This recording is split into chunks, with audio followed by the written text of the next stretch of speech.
And it shall come to pass in the last days, saith God, I will pour out my Spirit upon all flesh. Your sons and your daughters shall prophesy, and your young men shall see visions. Well, after the curfews and the food lines and the giant bullet shells that was in the streets, after the flying police cars that shot lasers at people because they was out past curfew, there was another time period that came when this so-called society had collapsed and it was like every man for himself. That didn't last long. It only lasts, what I think, a few weeks or several months before people pretty much starved to death or killed each other out, and stuff like that. But when it first kicked off, people was killing each other off. I say the first 2 weeks, a lot of people killed each other off.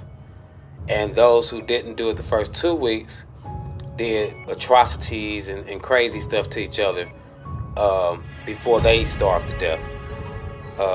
Like one incident I remember, it was a projects area, well, a tall building, some type of building structure with this drug dealer lived in. It's a black dude, and I think it was in Florida. I'm pretty sure it was in Florida. And the economy collapsed. He had all the people, like all the druggies and different people in the neighborhood coming to him for drugs. He had a bunch of drugs, and he had kidnapped some women, and he was shooting people and doing crazy stuff up in that apartment.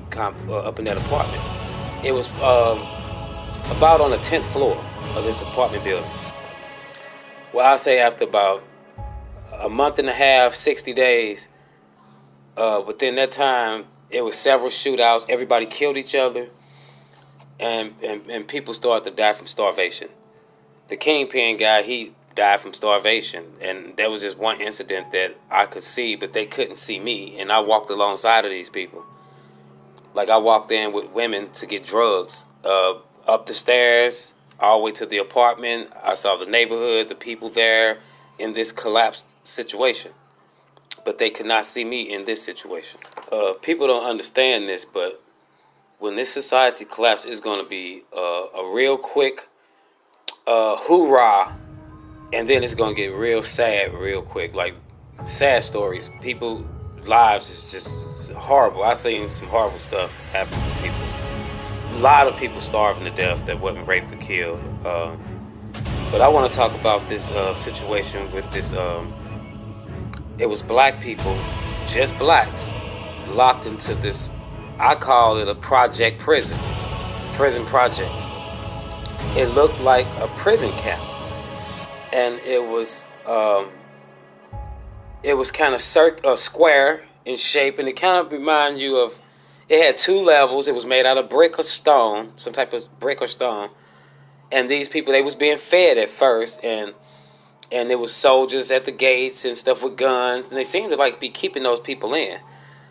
And after a while, and what I mean by while, I mean after just a few months, those guards disappeared, and it started to get real warm.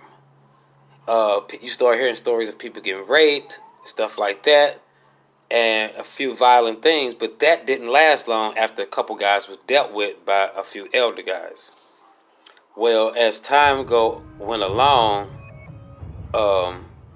which was just several months, not long at all, the sun started to heat up, and I'm talking about heat up to the point where people wasn't fighting anymore, and because the camp was abandoned, those people was left to like starve. So it was a lot of people starting to die off. More than half the population had died off, and a few of the young guys started to scale the walls to look over these. It was like stone wall fence around it, and they looked over the wall, and it was like nobody.